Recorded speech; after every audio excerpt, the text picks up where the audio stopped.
पति पत्नी के लिए एक सबसे बड़ी सीख। शादी की वर्षगांठ की पूर्व संध्या पर पति पत्नी साथ में बैठे चाय की चुस्कियां ले रहे थे। संसार की दृष्टि में वो एक आदर्श युगल था। प्रेम भी बहुत था दोनों में, लेकिन कुछ समय से ऐसा प्रतीत हो रहा था कि संबंधों पर समय की धूल जम रही है।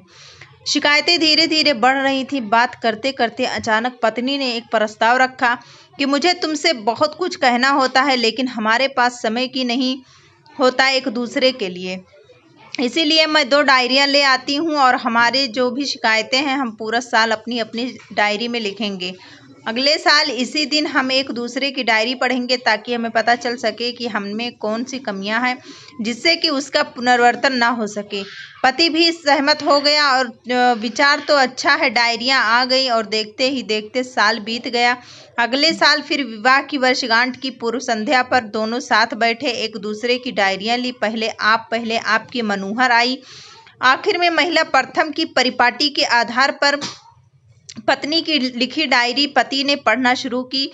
पहला पन्ना, दूसरा पन्ना, तीसरा पन्ना। आज शादी की वर्षगांठ पर मुझे ढंग का तोहफा नहीं दिया। आज होटल में खाना खिलाने का वादा करके भी नहीं ले गए। आज मेरे फेवरेट हीरो की पिक्चर दिखाने के लिए कहा तो जवाब मिला बहुत थक गया हूँ। आज मेरे मायके वाले आए तो उनसे ढंग से बात नहीं की। आज वर्षों बाद मेरे लिए साड़ी लाए, भी तो पुराने डिजाइन की। ऐसे अनेक रोज की छोटी छोटी फरियादें लिखी हुई थी। पढ़कर पति की आंखों में आंसू आ गए।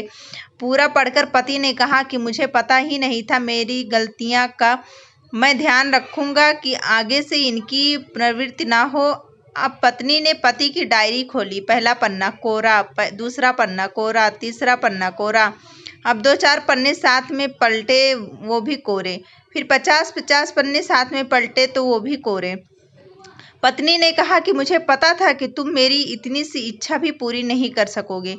मैंने पूरा साल इतनी मेहनत से तुम्हारी सारी कमियां लिखी ताकि तुम उन्हें सुधार सको, और तुमसे इतना भी नहीं हुआ। पति मुस्कुराया और कहा, मैंने सब कुछ अंतिम पृष्ठ पर लिख दिया है। पत्नी ने उत्कृष्टता से अंतिम पृष्ठ खोला। उसमें लिखा था, मैं तुम्हारे मुंह पर तुम्हारी जितनी भी शिकायत कर लूं, लेकिन तुमने जो मेरे और मेरे परिवार के लिए त्याग किए हैं और इतने वर्षों में जो असीमित प्रेम दिया है, उसके सामने मैं इस डायरी में लिख सकूं, ऐसी कोई कमी मुझे तुम में दिखाई ही नहीं दी। ऐसा नहीं है कि तुम में कोई कमी नहीं है, लेकिन तुम्हारा प्रेम, तुम्हारा समर्पण, तुम्हारा त्याग उन सब कमियों से ऊपर है। मेरी अनगिनत अक्षय भूलों के बाद भी तुमने जीवन के प्रत्येक चरण में छाया बनकर मेरा साथ निभाया है। अब अपनी ही छाया में कोई दोष कैसे दिखाई दे सकता है। अब रोने की बारी पत्नी की थी। उसने पति के हाथ से अपनी डायरी लेकर दोनों डायरियां अग्नि में स्वाहा कर दी और साथ में सारे गिले शिकवे भी। फिर भी उनका जीवन एक नवपरिणीत युगल की भांति प्रेम में महक उठा। जब जवानी का सूर्य अस्ताचल की ओर प्रयाले शुरू कर दे, तब हम एक दूसरे की कमियां या गलतियां ढूंढने की बजाय अगर ये याद करें हमारे साथी के हमारे लिए कितना त्याग किया है, उसने हमें कितना प्रेम दिया है, पग पग पर हमारा साथ दिया है, तो निश्चित ही जीवन में प्रेम फिर से पल्लवित हो जाएगा। दोस्तों, आपको कैसी लगी हमारी कहानी कमेंट करके ज़रूर बताइए। कहानी पसंद आई हो तो वीडियो को लाइक, शेयर और चैनल को सब्सक्राइब ज़रूर करें। वीडियो को पूरा देखने के लिए थैंक